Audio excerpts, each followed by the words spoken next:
m'accorder cette interview. Est-ce que vous pourrez expliquer à ceux qui ne vous connaissent pas encore qu'est-ce que c'est Noob? Alors on dit Noob pour le coup. Noob, c'est une web série qui existe depuis maintenant 14 ans, donc 2008, et qui raconte l'histoire de 4 joueurs de MMORPG. Donc MMORPG à comprendre un jeu type World of Warcraft ou un jeu massivement en ligne, qui évolue donc, je disais, donc, dans un jeu MMO qui s'appelle Horizon.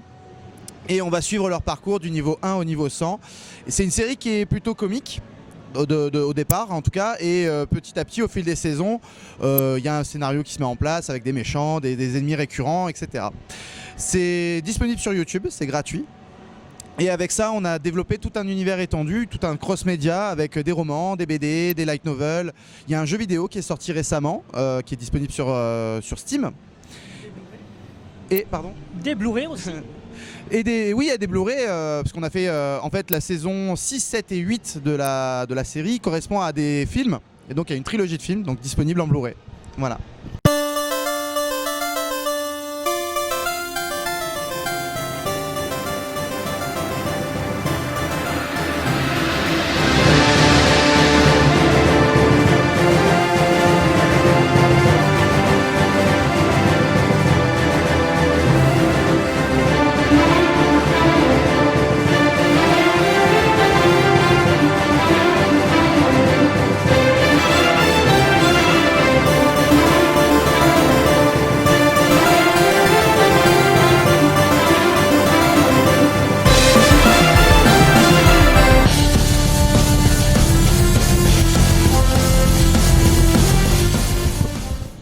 Merci.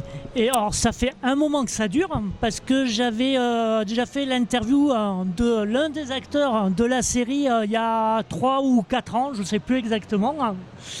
Mais à la base, c'est parti de quoi? Parce que quand on voit où ça en est aujourd'hui, est-ce que ça allait être au début? On devait être loin de se douter que ça allait finir comme ça, je suppose. Ah oui, complètement. À la base, Noob, c'est vraiment parti d'une idée d'une bande de potes qui aimait bien se filmer comme ça dans la forêt pour faire des petites histoires, etc. Faut se dire qu'avant Noob, il y a eu des tas de web-séries que le groupe avait faites qui n'étaient pas forcément connues à cette époque, mais qui petit à petit, au gré des critiques, des corrections, et voilà, ont fait que petit à petit, Noob est né. Et effectivement, comme tu dis, il n'y avait aucun moyen de voir le succès que ça allait avoir aujourd'hui. Donc c'est une super aventure qui, voilà, encore aujourd'hui, en 2022, continue, quoi. Tant mieux. Oui, complètement. Au niveau des scénarios, est-ce qu'il n'y a qu'une seule personne qui écrit les scénarios, ou est-ce que vous êtes plusieurs à écrire les scénarios, ou encore est-ce qu'un acteur va dire « Attends, moi j'aimerais bien qu'on fasse ça, ça, ça et ça », et puis vous essayez de le mettre en pratique? Alors, c'est intéressant comme question, parce que la réponse c'est un petit peu des deux. C'est-à-dire qu'à la base c'est Fabien Fournier qui est réalisateur de la série, qui écrit tous les scénarios. Très souvent d'ailleurs on a le scénario, j'irai pas au dernier moment, mais en fait déjà faut bien expliquer que comme on est dans un MMORPG, l'avantage de cette web série c'est qu'on peut construire un épisode avec n'importe quel acteur, en considérant que comme c'est un jeu vidéo, les gens vont se connecter ou se déconnecter, donc ça peut créer des groupes complètement différents. Et donc déjà oui, c'est Fabien Fournier qui écrit les scénarios. Après il est complètement ouvert à, comme je disais, à la critique ou à la suggestion, et nous en tant qu'acteurs on peut se permettre d'aller le voir en disant « Ah, j'aimerais bien avoir un petit moment badass » ou « J'aimerais bien avoir un épisode avec un tel », ou après à voir si c'est cohérent avec le scénario, si c'est possible, si on a les disponibilités, le temps. Mais voilà, donc il y a un peu de tout en fait qui se mêle. Si à un moment donné on veut changer de rôle, on veut jouer autre chose, si ça s'y prête, Fabien il est apte à accepter, à construire, du coup adapter son scénario par rapport à ça. Ça c'est génial ça. Ouais, c'est un confort, et c'est très agréable de se dire que en tant qu'acteur, si jamais à un moment donné on veut faire autre chose, il y a la possibilité. On n'est pas enfermé, voilà. De la même manière que mon personnage pour le coup en est un exemple, puisque je devais moi à la base être juste une figuration dans la série. Je venais juste faire un petit tournage pour présenter un petit personnage comme ça, et au final en le voyant à l'écran on s'est dit qu'il y avait moyen de le développer encore plus, et puis au final je suis resté au fil des saisons, et ce personnage là est devenu beaucoup plus important qu'il ne l'était vraiment à la base, quoi. C'est marrant parce que c'est là-dessus que j'allais rebondir. Dis donc. J'allais vous dire que il y avait souvent des personnages qui étaient considérés comme secondaires et qui, au fil des épisodes, prennent plus de place ou autant de place qu'un personnage principal. En fait, depuis la fin de la trilogie, on a terminé un arc narratif qui est celle de la guilde Noob, on s'y dire, avec les personnages de Gaïa, Omegazelle, Arthéon et Sparadra, qu'on découvre dès la saison 1. Et à partir de la saison 9, du coup, on a un développement qui est plus axé autour du jeu et autour de situations avec certains personnages et tout. On revoit quand même les personnages principaux de la série, mais ils sont moins centraux. Et forcément, comme tu dis, ça laisse la place à des personnages qui étaient peut-être plus secondaires ou qu'on n'avait pas l'occasion de voir, notamment le mien, celui de Rafale, qui deviennent du coup beaucoup plus présents. Voilà, donc ça permet aussi de varier les plaisirs et de changer un peu les thématiques. Voilà, tout simplement. Alors, question personnelle. Quel est ton meilleur souvenir sur un tournage, sur la série, ou à contrario, quel est le pire de la série? Alors, je vais commencer par le pire, comme ça on va aller crescendo. Oui, il y a des tambours derrière, hein. Je sais pas s'ils vont entendre, mais c'est... Wouh, il y a la fête. Donc je disais, je vais commencer par le pire, histoire d'aller vers le positif. Je pense que, paradoxalement, un des pires, c'était peut-être celui du tennis. C'était mon premier tournage, parce que... Alors, il est à la fois positif, parce qu'évidemment, c'est l'entrée au sein de l'équipe, etc. Il était très agréable, mais c'est un des rares épisodes qu'on a tourné au mois d'août, en plein Toulon. Donc vraiment, avec une chaleur torride... un match de tennis en plein soleil, 0 zone d'ombre. Donc au début c'était super agréable, mais au fil des heures, je commençais à avoir un peu mal au crâne et tout. Et je me suis fait une insolation, j'ai eu des courbatures de partout. Donc pas nécessairement agréable physiquement parlant.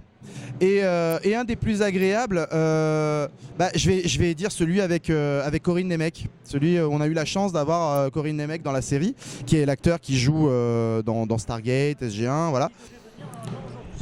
Qui devait venir malheureusement aujourd'hui, mais qui n'a pas pu à cause du contexte actuel. Et voilà, donc là ça a été un des plus grands moments, mais parce que tout simplement c'était très dur de jouer, tellement cet homme il dégage une aura incroyable.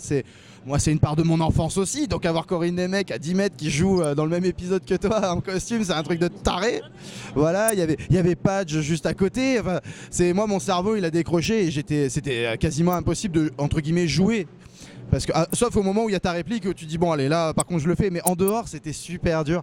Mais du coup ça reste un merveilleux souvenir parce que j'avais des étoiles plein les yeux et j'étais vraiment un gosse dans un parc d'attractions, quoi. C'était génial. Donc voilà, après il y en a plein des anecdotes positives, il y en a même beaucoup plus, et heureusement que les anecdotes négatives, voilà. Et vous avez eu l'occasion de faire venir beaucoup de guest stars dans la série, ou ça reste quand même assez exceptionnel Mine de rien, on en a eu quand même pas mal. Je dirais quasiment 2-3 guests par saison en fait, si on compte. À partir de la saison 4-5, on a eu Grenier, Jour du Grenier, donc avec Seb. On a eu Bob Lennon. On a eu là Brigitte Lecordier et Eric Legrand qui sont les voix de Sangohan et Vegeta dans Dragon Ball Z notamment.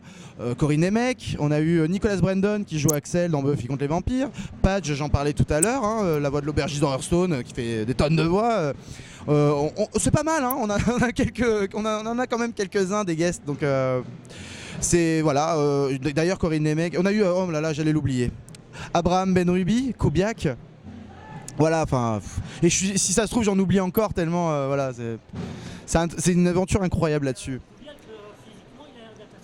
Il est très grand, moi, à titre personnel, c'est vraiment une expérience très amusante parce que quand j'étais petit, Kubiak, j'avais une image de lui en dehors de la série, je le voyais, j'avais 5 ans, j'étais tout petit, je me disais, j'imaginais ce grand gaillard comme un nounours, hyper doux, hyper gentil, et en fait c'est très bizarre de se dire, tu le vois en vrai, tu dis c'est un fantasme et tout, si ça se trouve c'est rien à voir, et c'est exactement ça. Et du coup c'est perturbant parce que tu as l'impression de le connaître alors que pas du tout.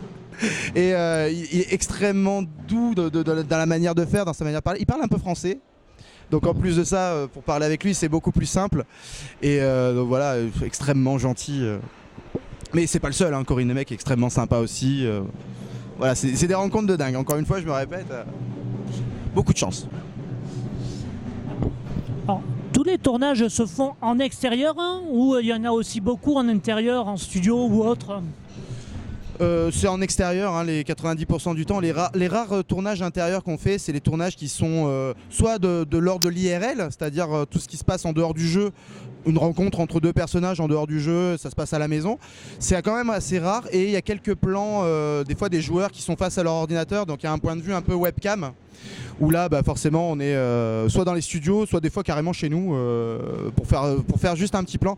Mais 9 fois sur 10 c'est à l'extérieur quand même, on tourne principalement sur Toulon.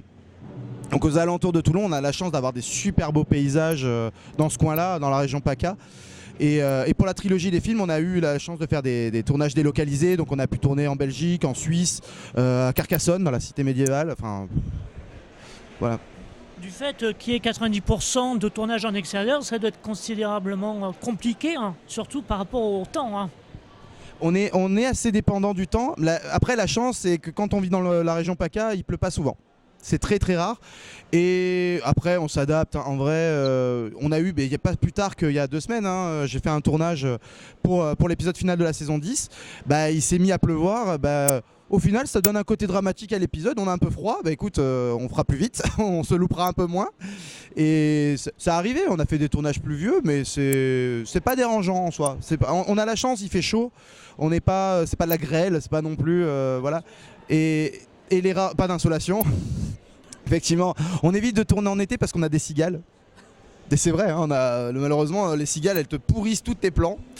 Donc, mais on est principalement l'hiver, mais on a assez de chance quand même de ce côté-là. Et puis au pire, si jamais on a un tournage pluvieux et que là, ce jour-là, on avait vraiment besoin d'un plan lumineux, on reporte et on fait autrement. Voilà, c'est un des grands avantages de la série Noob, ce que je disais tout à l'heure, c'est qu'on a une adaptabilité qui est assez importante. Si à un moment on ne peut pas tourner telle scène, c'est pas grave, on peut faire autrement avec d'autres personnages, raconter plus ou moins la même chose, ou au pire, on attend plus tard et on fait la scène plus tard.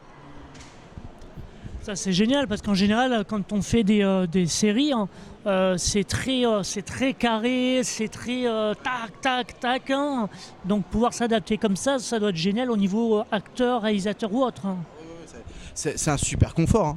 C'est vrai, comme tu dis, il y a un tournage pro, souvent on a une salle, ce que j'expliquais tout à l'heure en conférence, on a une salle de telle heure à telle heure et on sait que si on dépasse, on va payer 24 heures de plus. C'est vrai que là, pour le coup, tourner en extérieur, c'est aussi ce grand avantage-là de se dire que on fait ce qu'on veut, quoi. Hein. Si on veut dépasser, on dépasse. Si on finit plus tôt, tant mieux.